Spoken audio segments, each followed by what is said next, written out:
If you're writing code in Spark, then you will be glad to know Databricks has recently launched English SDK for Apache Spark, and they have given a reason for this as well. So the motivation came from GitHub Copilot. In this GitHub Copilot, what they have observed, they said like while it's powerful, it expects the user to understand the generated code to commit. The reviewer need to understand the code as well to review, and they are saying this could be a limiting factor, because here if you see, every time you have to mention what you want to do, and after that the code would be generated, and then you have to commit it out so that you can accept this code. So they are saying we have to review this code, then we have to commit it out, and this could be a limiting factor. Instead of treating AI as the co-pilot, what they decided, they are going to launch an English SDK, and you can just initiate this SDK, and then you can just pass a line like this, whatever you want to do, and then it will generate code automatically. So you do not have to do any commit of code or something by yourself, like what you need to do in GitHub Copilot. You can just pass like whatever you want to do, and then it will generate the code automatically. And what kind of code can we generate in Spark using this SDK? They have mentioned we can do the data ingestion, we can do the data frame operations, then you can define user defined function also, and then you have an option of caching also. And as they have mentioned in their GitHub repository also, so here you can go to github.com Databricks PySpark AI. Just to enable this, we have to install PySpark AI, and after that you just need to pass your OpenAI API key. And they have observed, they are saying after their extensive testing, it suggests that most effective utilization with the English SDK and GPT-4. So they are saying if you use this Spark AI instance, so by default it's going to use GPT-4 model, but there is an option to customize it as well. So let's see how we can do this. I have written some code based on suggestion what they have given on their repository, and we will try to see how it's working. So as mentioned on their GitHub repository, they are asking us to install PySpark AI, but what I have noticed when I was running this code, we need to install these two as well. So just to install it, you can go to your command prompt and you can fire pip install PySpark AI. I would suggest with PySpark mention py arrow also, so that you won't be facing any problem when you will try to run your code. First of all, actually you have to set your OpenAI API key. I have already set it in my environment variable and I'm taking key from there, or you can also set it directly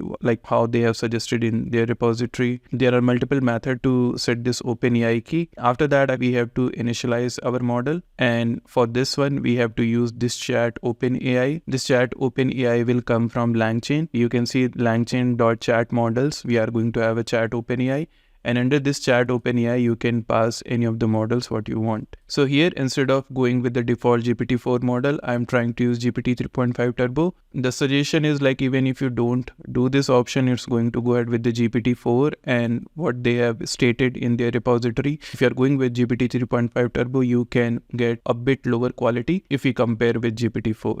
But I just wanted to show you like if you want to customize how it can be done. After that, the main part is going to come where we have to initialize this Spark AI. After installation of this PySpark AI, you can import this Spark AI. Under this one, you need to pass the model which you have initialized. I have just set it up verbo is equal to 2, so that like we can see whatever codes are being generated. We can just have an overview on this one. This is just for testing. Once you have all this thing done, then you can just go ahead and activate this that we need to do before we start using it. Your Spark AI has been initialized. Now in the next step, we are going to activate it. And once it is activated, then we can perform our operation. So first thing is create data frame. Now there are two ways to create data frame. You can directly pass URL over here and it will create it automatically. Or if you already have a data, then you can just ask like this, 2022 USA National Auto Sales by brand. So here you see like you are just passing in English language. You're not writing any code. Once we have data frame created, we can use this show option and just see the first 5 rows of this data frame. Second feature is apply transformation. You already have this data frame created AutoDF. On top of that, you need to call AI.transform. You can just mention what you want to transform. Here we are saying a brand with the highest growth. We just want to get the transformation for this particular brand, and then we are just passing show. If you notice, we are just highlighting the required method, and after that, under that method, we are not writing any code. We are just passing actually what we want, and then we are hoping that this is going to generate the code automatically and give us proper response. In the feature 3, I am just asking it to explain it, what exactly we have in this data frame. On this data frame, we are calling AI, then we are calling explain. In feature 4, I'm trying to check for attribute verification. Here we are using AI.verify, and then I'm just asking it to give me the change percentage to be between like -100 to 10. Again, I'm not writing any code. I'm just asking like what I need. Let's try to run this code and see the output of all the steps one by one.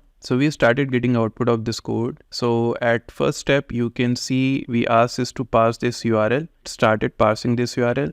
And after that, we just asked this to create a data frame. It has already written a code for this temp view. It has already ingested everything and just push it into this one, and then stored all this value into this temp view, which is called auto sales. You can see like it has automatically generated this code and it has already inserted the value and then stored it here. We asked us to show only 5 rows. So it has shown us only 5 rows over here. Here we have the brand name, the sales, and the sales versus 2021. In the second thing, what we are asking is to apply the transformation brand with the highest growth. So again, it has written a query where it's saying, okay, select brand name from temp view, which it has created earlier, from temp view for transform, and order sales versus 2021 and in the descending order. I see some issue because it has queried this one, but it hasn't given us a brand name. So now let's try to run the same code with GPT-4 model, and we'll try to see, okay, what kind of, I can just pass it over here GPT-4, or I can just totally remove this code section. Again, it tried to create a temp view with this auto sales data. Okay, it is also given this table, but one difference what I see here, the sales comparison 2021 coming like this, like down 9%, down 2%. Whereas when we were using this GPT 3.5, we're getting like something like -9, -10. Again, it has written a query where we were asking it brand with the highest growth. So it has written this query. Here we have got a infinity. And after that, we asked to explain data frame, and it has explained it very well. It has written, in summary, this data frame is retrieving the brand with the highest growth in US sales from 2021 to 2022. The growth is calculated as the difference between the sales in 2022 and the sales in 2021. At the last, we have asked us to verify expect sales change percentage to be between -100 to 10. So similar to this, they do have full notepad of examples. It's still in early stage, so you may see some problem also in the code. But yeah, you can also go over this particular Jupyter notebook where they have mentioned all these examples. So in this one, you can see their example 5 where they are asking us to generate user-defined function to initiate with a Spark AI UDF. And after that, you can just write your method body. You can just ask it what it needs to perform. It will generate code like this automatically. Similar to this, they have something for caching where you can just perform .commit and